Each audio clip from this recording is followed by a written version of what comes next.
I think in researching this book, what I've seen is that there are lots of other movements around the world that have resisted industrial agriculture and the way it's often entered communities hand in hand with colonization and the forces of colonialism. And people have lots of different names for these things, and they often converge under the umbrella of agroecology, or in some cases under the umbrella of regenerative agriculture, or even something that doesn't use the term agriculture, but food and farming are a really important piece of a puzzle of how people are imagining community and economy. But I really do think in looking at this history, it was a revelation for me to see that this whole field that I'm part of, this whole discipline that I'm part of, it really came out of the Latin American resistance to industrial agriculture and the idea that Mexico and Central America would be the testing ground for this new strategy to feed the world. And this counter argument that no, our own indigenous and smallholder systems are genius ways of achieving community food security. Yes. And if every village can have their own agroecology and their own food sovereignty, that is really the heart of food security.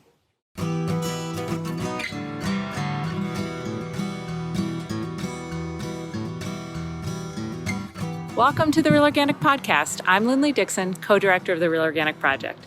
We're a grassroots, farmer-led movement with an add-on organic food label to distinguish organic crops grown in healthy soils and organic livestock raised on well-managed pasture. You just heard from Liz Carlisle, the co-author of the book Grain by Grain, along with Real Organic farmer Bob Quinn. Liz is an assistant professor in the Environmental Studies program at UC Santa Barbara, where she teaches courses on food and farming. She joined my co-director Dave Chapman on the porch at Full Belly Farm to discuss her new book, Healing Grounds: Climate, Justice, and the Deep Roots of Regenerative Farming. I enjoyed this conversation so much that I shared it with all my phone contacts. If you enjoy it too, it might be a great time to consider becoming a recurring donor at Real Organic Project so we can continue this important podcast. All recurring donors also get access to our monthly book club sessions and the recordings of our past book clubs, including the one with today's guest, Liz Carlisle. Welcome to the Real Organic Podcast, and I am talking today with Liz Carlisle. Hi, Liz. Hi, Dave. It's great to be here. It's great to have you. I have been a fan of yours for a while now. I have not read The Lentil Underground yet, but I did read and loved Grain by Grain, and I just finished Healing Grounds, which is a very interesting book. So I feel that you're kind of spectacularly positioned in the crossroads of the organic movement and the regenerative movement. And Healing Grounds was interesting to me in that you're basically reporting on the activities of a lot of younger farmers, mostly women of color, and a new movement, a lot of new thinking, important thinking. And it was interesting to me that I know a few of them, and I know that at least at some point they consider themselves to be organic farmers. And I see that they're not choosing to use that term right now. I was really struck. I heard Leah being interviewed by Al Gore, and she always referred to herself as a regenerative farmer. And I think 3 years ago, she would have always referred to herself as an organic farmer. That was a first for me with her, actually. So can we talk about that? Absolutely. Yeah. Let's talk a little bit about your organic history first, because you worked for a long time. So you just told me with John Tester, our most organic advocate in Congress. Yes. Senator Tester from Montana.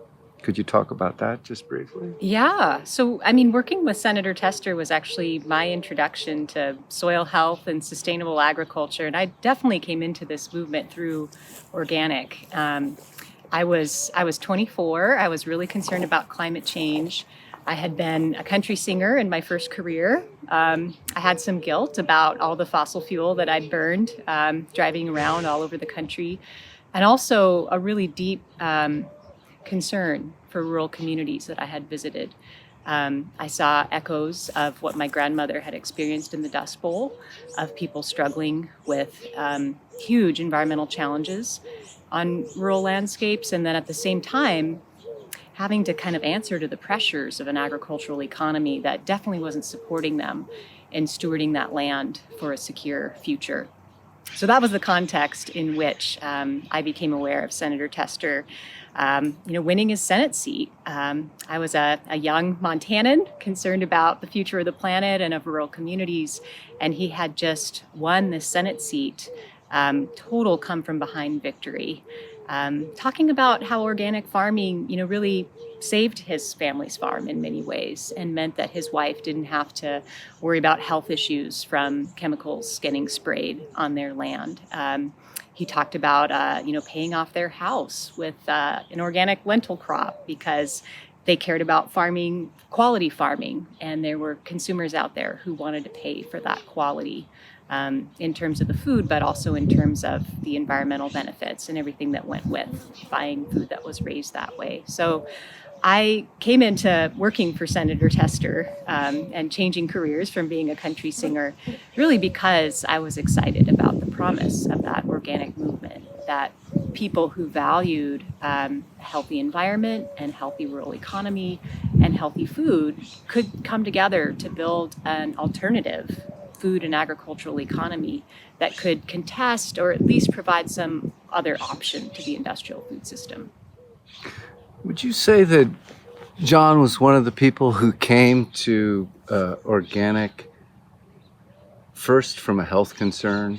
That's my memory of his story, is that he'd get a bit sick every time they had to go out and spray, and it didn't seem good. Yeah, I think that was big, and I do really credit Charlotte Tester with John's wife with connecting the dots and seeing, experiences of older relatives and other people in their community and really serious diseases that they'd had and questioning how that might have been related to agricultural chemicals. But there was this interesting convergence because we're talking about the late 80s now when John was converting the family farm to organic. And that was also a major farm crisis that was really felt in grain growing regions like Montana, like the Tester's wheat farm, as a time of drought, as a time of low grain prices in the commodity market, and a time of really high fertilizer prices because of what was happening with global fossil fuel markets. And I think something that has always really attracted me about John's politics is he didn't like being beholden to these fossil fuel corporations and these grain corporations. He wanted to be part of a community-driven economy.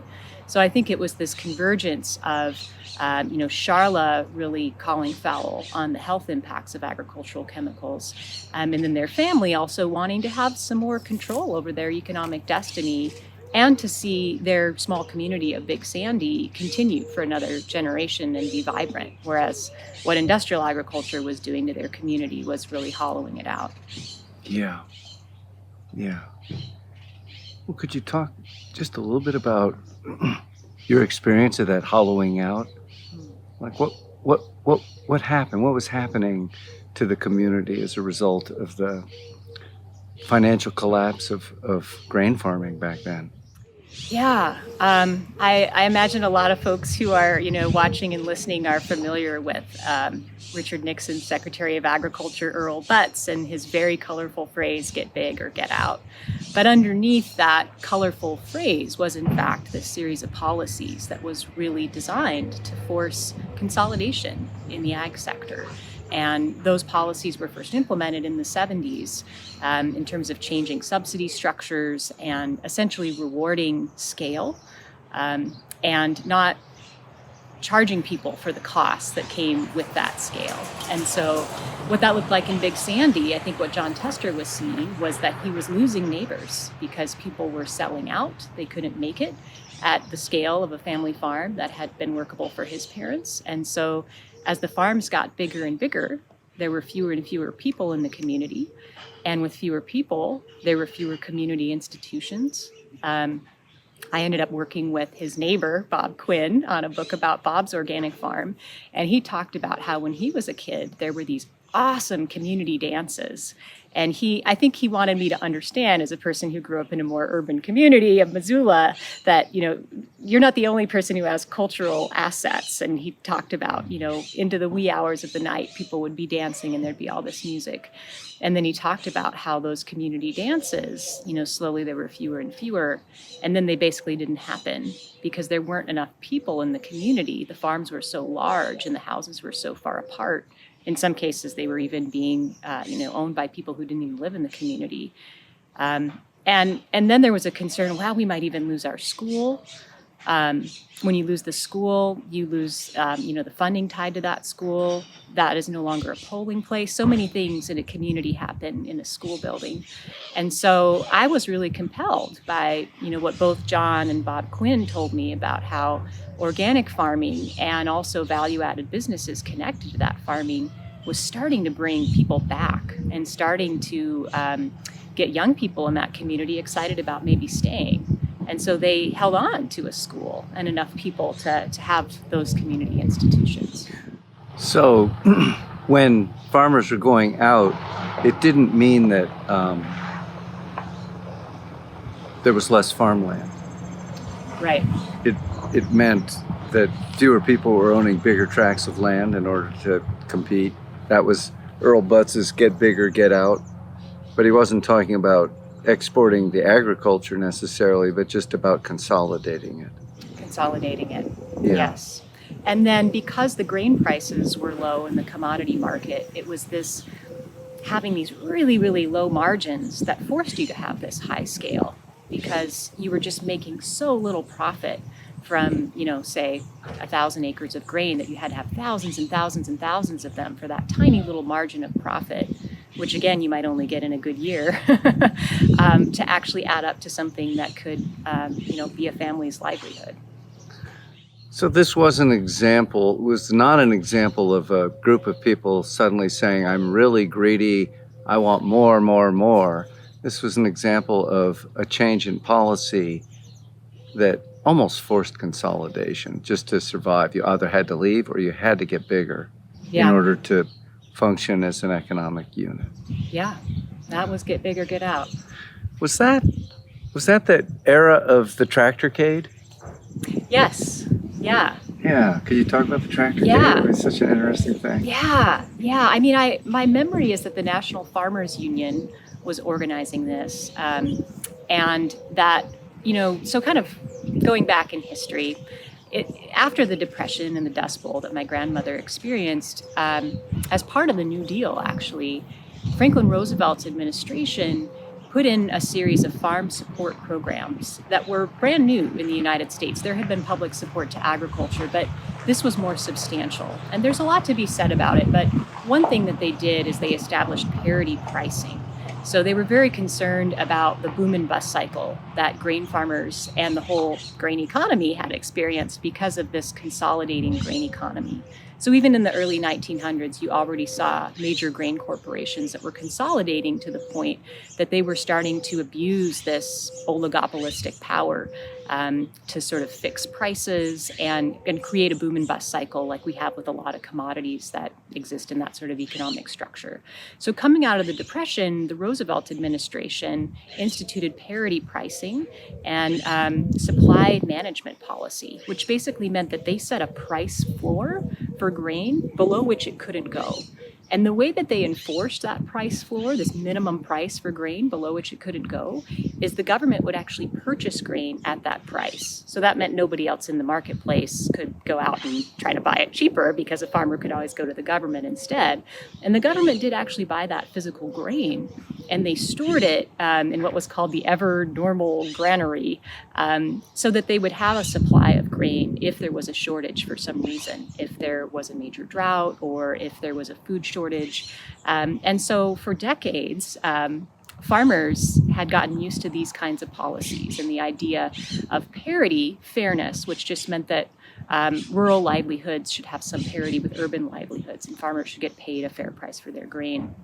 So when the Nixon administration came in, and they weren't the first to think about this, but they sort of were the first to really grab a series of policies that was about sort of doing away with those price supports and that level of government involvement in the agricultural economy, that meant that all of a sudden farmers could find themselves in a situation where the price they got paid for their grain was less than what they had spent to grow it. And that really spurred people to these tractorcades, to showing up in DC and many state capitals to protest the end of parity pricing, because I think rightly so, what people saw was the end of most people being able to engage in family farming, that this was the end for many people of that as a livelihood and a way for the agricultural economy to be structured.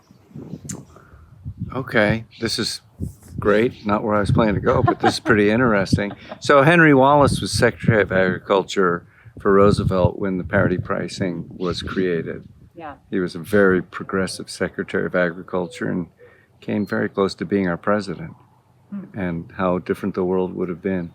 So Earl Butz was the beginning of a transformation. Who profited from that transformation? Somebody had to be winning for this to happen. Yeah. There was a great book that was written many years ago, I think 2004, called Civic Agriculture. And there's a great chart in that book that shows the percentage of the dollar, the food dollar, that went to the farmer, the marketer, and the input supplier. And in the early 1900s, the farmer was still getting a really significant chunk of that food dollar. But by the later part of the 1900s, and I think the last year on the chart is somewhere in the 1990s, the farmer is getting a very small share of that food dollar. And most of it is going to either the input supplier, so that's the people manufacturing agricultural chemicals, for the most part, machinery as well, and to the manufacturers, the retailers, all the people we think of as middlemen, the processors. And those are all the sectors that have consolidated so much in that very time period, such that in most sectors, from meat packing to grain processing to retail, you have 4 firms whose market share is, somewhere north of 50%, in some cases 80%. And so that's who's really benefited from that get big or get out policy, because that policy guaranteed them essentially cheap raw materials, and sort of shifted the whole economic locus of agriculture away from the farm and all the things in a community that farm was integrated with, towards these corporations who were really integrated, honestly, with Wall Street, and who started to see, the living organisms on farms really with the lens of commodities, to be bought and sold and traded to make a buck here or there. So this is why it might be a good thing for us if antitrust laws were enforced. Absolutely. Yeah, I think that's high on the list of something that, organic proponents certainly should be behind, but I think anybody who cares about the health of the food system. Yes, or democracy. Or democracy, yeah, or rural communities, or... Yeah. I interviewed Michael Pollan last year, and he was so clear about this. He said, Sherman Antitrust Act was not passed in order to protect the consumer from high prices. It was passed in order to protect the citizen from a loss of democracy. Yeah. By preventing too much power to be consolidated in too few hands. And it looks like they were right about that, and unfortunately, as that power gets consolidated, it's become harder and harder to enforce antitrust actions. Yeah. Yeah.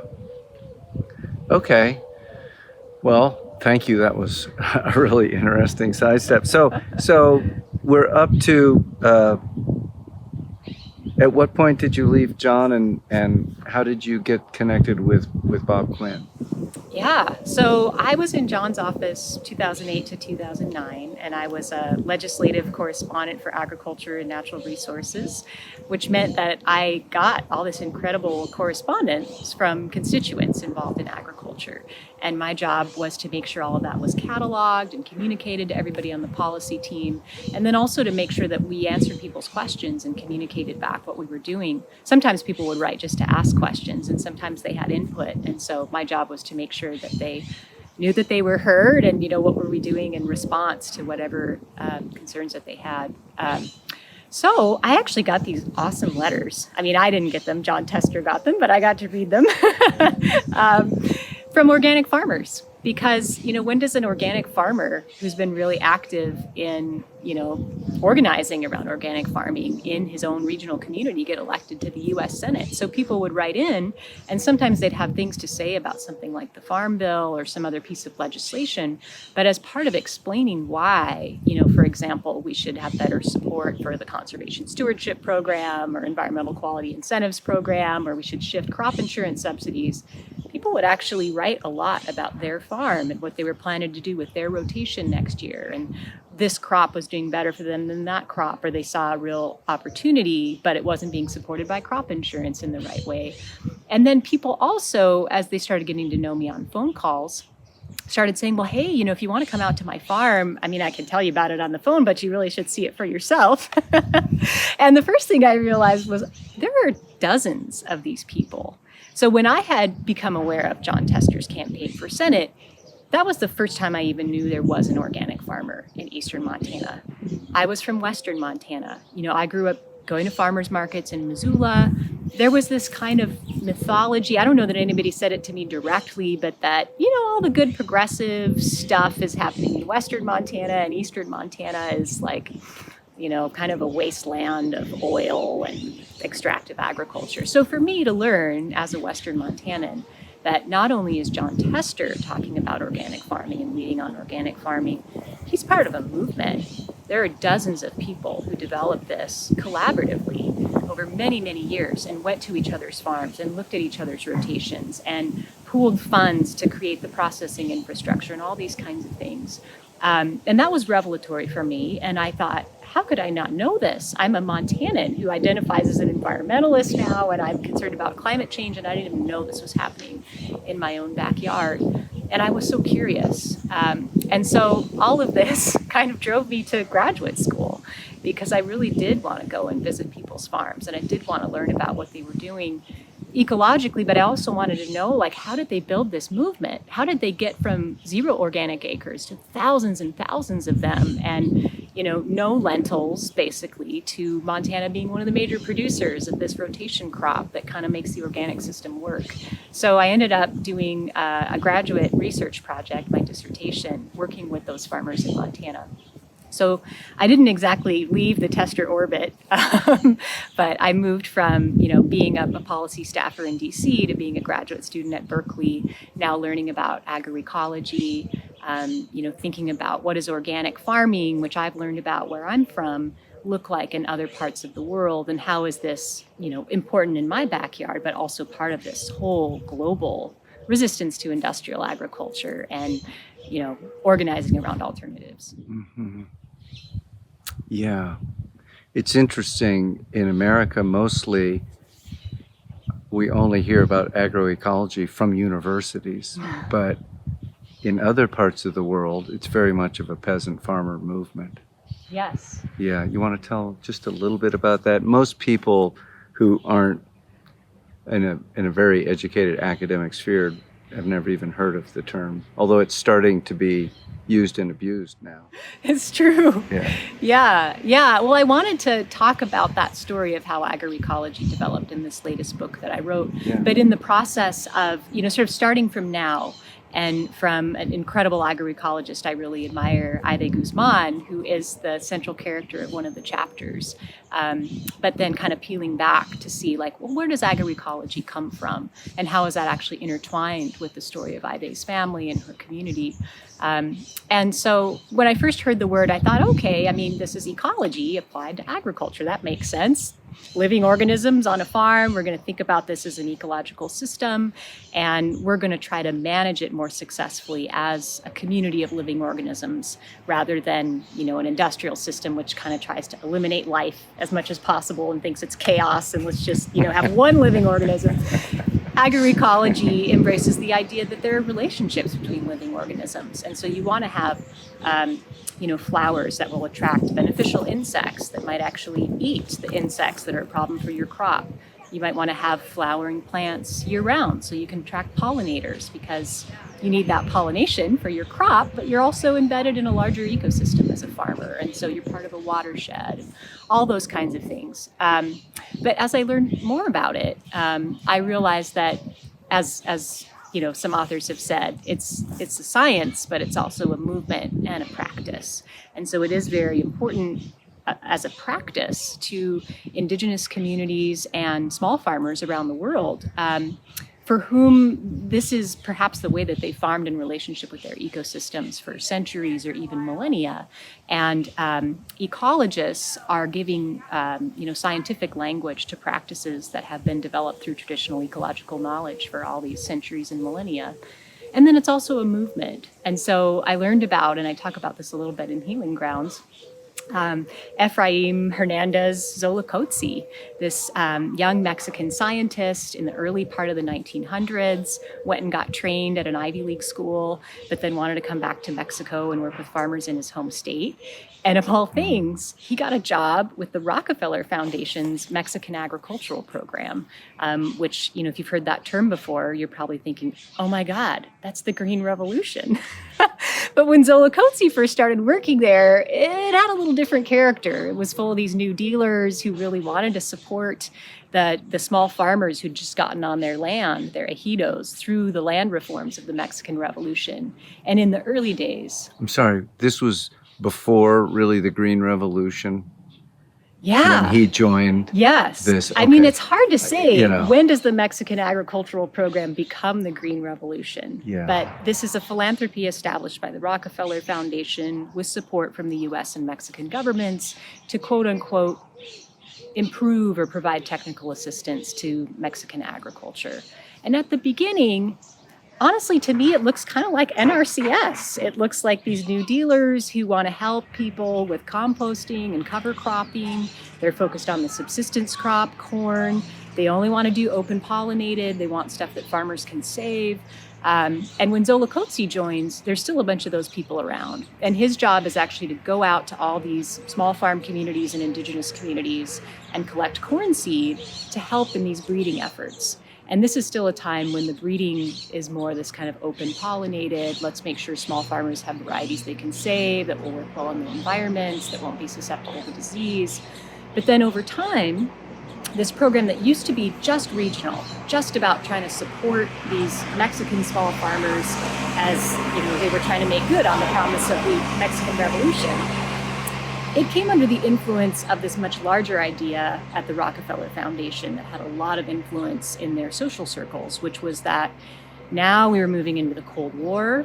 There was all this fear that countries that potentially suffered from food insecurity or already did might come under the sway of communism if they didn't have some way of preventing that food insecurity, and that the US would deploy food aid as a weapon in the Cold War, and that they would also provide technical assistance to the farm sector in these countries in the quote-unquote third world, meaning not aligned yet with the US or the Soviets, just to help them get those high yields that would prevent them from falling to communism.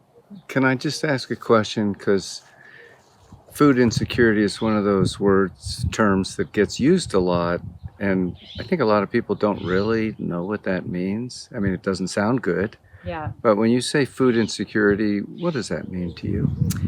Yeah, well, I think this discussion has gotten a lot more sophisticated than it necessarily was in the 1950s among this particular group of people who weren't necessarily super concerned with the folks suffering from food insecurity. They were worried more about global geopolitics.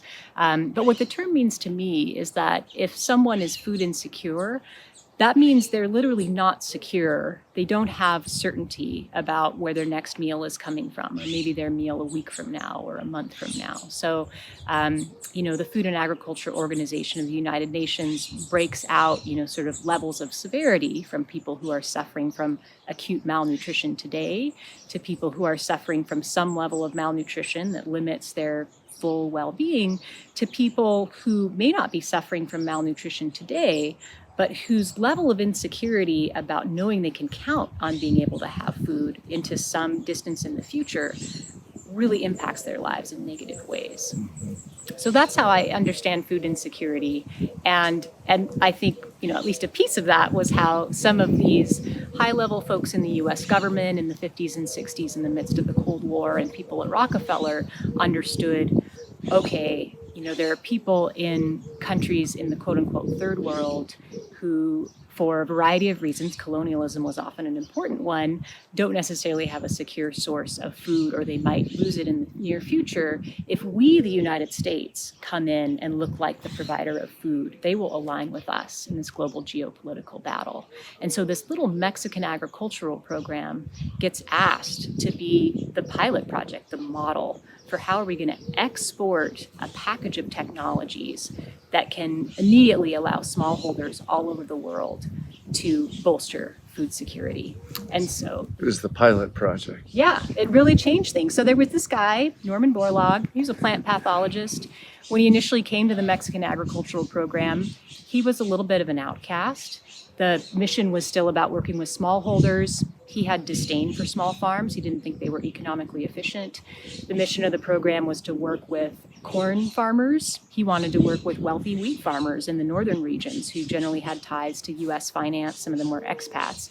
And initially, he didn't get a lot of funding. He didn't get a lot of support. He was frustrated, and he actually threatened to quit.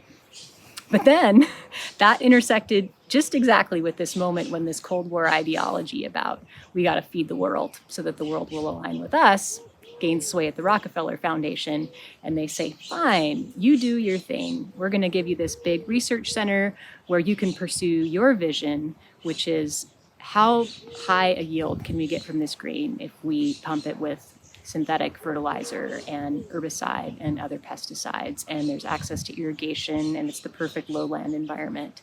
And so meanwhile, Zola Coetzee is still out collecting corn seed, and as this starts to become the philosophy that's shaping the breeding that happens with that corn seed, he realizes, oh no, this seed that's being developed from these varieties, it isn't going to make it back to these villages I'm collecting from. Or if it does, it's not going to be useful to these people. This program is only breeding for these lowland conditions with irrigation and synthetic this and synthetic that. Here I am in the highlands or in a dry area, and these are not folks who are going to buy these inputs. And he saw that Mexican agriculture, most of it was actually going to get undercut by the Green Revolution, that these smallholders were going to lose their markets and their livelihoods. And so he became one of the founders of agroecology because he wanted to partner with indigenous communities and smallholder farmers to understand through his ecological training, and he worked with a lot of colleagues as well, really the genius of these farming systems and why that was the better pathway to community food security. Yeah. As I was reading your book, I researched Zola Coetzee and discovered he was an international hero that I'd never heard of. So there are many people who have done amazing work, and they're well known to millions of people, and I have never heard of them.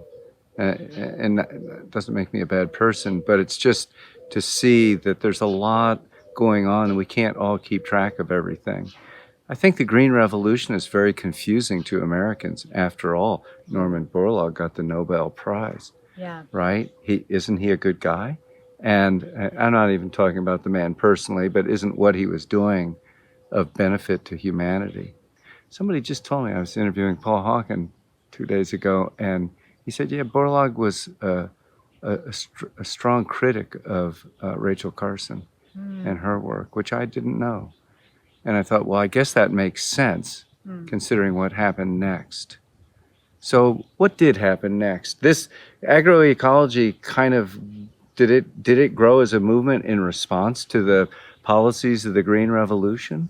It did, yeah, and it really grew first in Latin America, at least under that term. You know, I think in researching this book, what I've seen is that there are lots of other movements around the world that have resisted industrial agriculture and the way it's often entered communities hand in hand with colonization and the forces of colonialism. And people have lots of different names for these things, and they often converge under the umbrella of agroecology, or in some cases under the umbrella of regenerative agriculture, or even something that doesn't use the term agriculture, but food and farming are a really important piece of a puzzle of how people are imagining community and economy.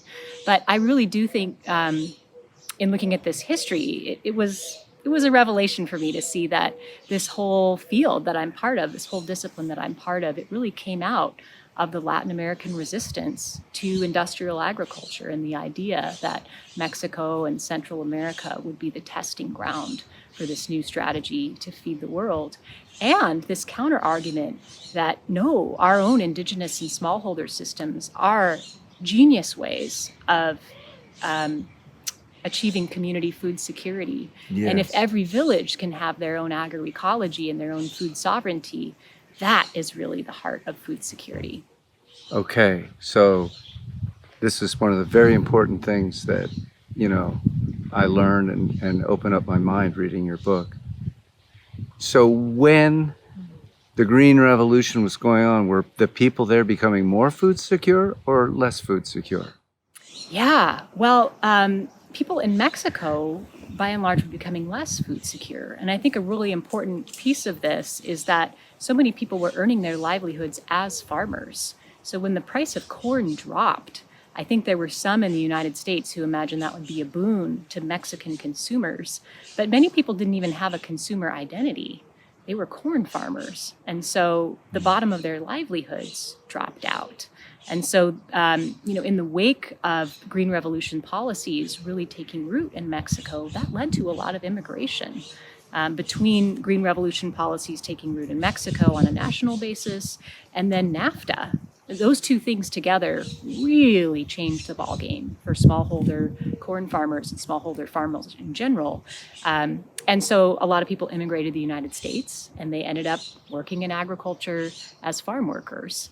And so one of the interesting things for me in researching the book was seeing how a lot of those threads of the agroecological resistance movement came with people to the United States, and whether they were engaged in overt farm worker activism through, organizations like the UFW, or whether they were doing things like planting gardens at the edges of farm fields, or, bringing their seeds across the border and planting a milpa in a vacant lot or some space that they had access to near their home.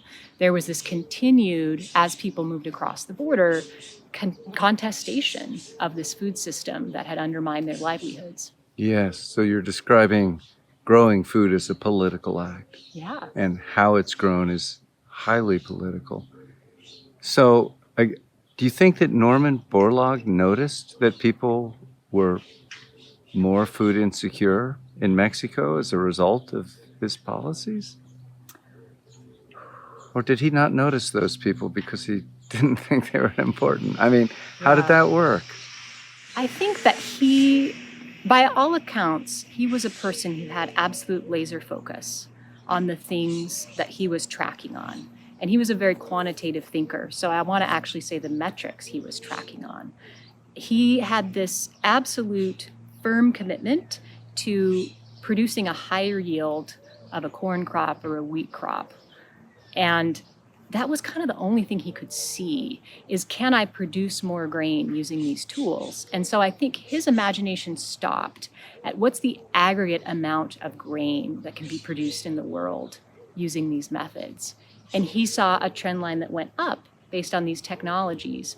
And the arena of intellectual activity that he did not engage with is sort of like all of sociology, right? Is like, how do people get access to food? And what is the meaning of food in people's lives? And I don't think he had an adequate understanding of power. And that if you produce a series of technologies that was born hand in hand with concentrating power in the food system, these technologies were only possible because he partnered with these very wealthy northern wheat farmers in Mexico. They could not be implemented by the smallholder farmers in many of Mexico's other environments. So because these technologies were born wedded to more concentrated power, they were going to move through the world attached to a social force of concentrating power. And I think he couldn't see that that was going to undermine food security for many, many millions, maybe billions of people in the world. And perhaps also undermine national security for the United States as it alienated rather than won over large chunks of the world population with these policies. Yes. I think we can probably, in hindsight, see that the geopolitical zeitgeist of the 1950s was not terribly nuanced in terms of thinking about how food security and peace might go together. because I think food security and peace do go together. And there are people who have expounded brilliantly on that. I think about Vandana Shiva, for example, who you've spoken with. But it was not at all in the way that the U.S. government and a lot of folks in Rockefeller and a lot of prominent intellectuals imagined in the 50s. And would it, in your mind, be fair to say that a highly decentralized agricultural system that was serving the needs of a local population would also not only create political stability, but climate stability? Yeah, I mean, I think at this point, it's hard to promise any agricultural system that's going to create climate stability. I think we'd be a lot closer to climate stability if there had been an embrace of that more decentralized agricultural system many decades ago. And if, the Mexican agricultural program had not seen the need to displace all those smallholder systems and replace them with something that they thought was improved or more modern. I do think going forward that as we grapple with a changing climate and the need to reduce suffering from climate change and the need to bolster resilience and the need to adapt, and also as we look to mitigate climate change from this point forward and really put a lid on fossil fuel emissions and also, nitrous oxide emissions and methane emissions and carbon emissions from soils. I think that decentralized agriculture that is so important for agroecology to really be possible and achieve its full expression is really, really important. Yeah.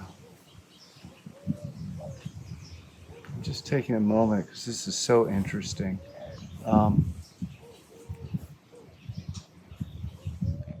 Agroecology grew as a movement, an agricultural movement, but also a political movement. Part of that political movement was the rights of individuals, of people, that the system should benefit the people rather than the investors. Is that fair to say? Do I understand that? Yeah, and I think I'm actually thinking about the Declaration of Nielani, which I think was 2007, a big Via Campesina meeting, I think in Mali, and they actually used the phrase peoples. They used people in the plural, that people should have food sovereignty, should be able to create the food systems that they want that will serve their communities, both human and non-human, in the place where they come from. So I think about it as communities being able to choose the kinds of food systems that serve themselves both in environmental terms and also in human and health terms. Okay, I want to come back to this in a minute, but I want to go visit George Washington Carver for a minute first. I loved your chapter on him. Thank you for listening to the Real Organic Podcast. We hope that you will subscribe, share it with your friends, and leave us a rating and a review so that others can find us. A video version of this interview is found at realorganicproject.org and by following our YouTube channel. Please join us next time when we'll share the second half of our interview with Liz Carlisle. If you enjoy these podcasts and would like to see this work continue, please consider becoming a recurring donor at realorganicproject.org. Our next book club is a week from Thursday on February 9th with rock star researcher Fred Provenza, author of Nourishment.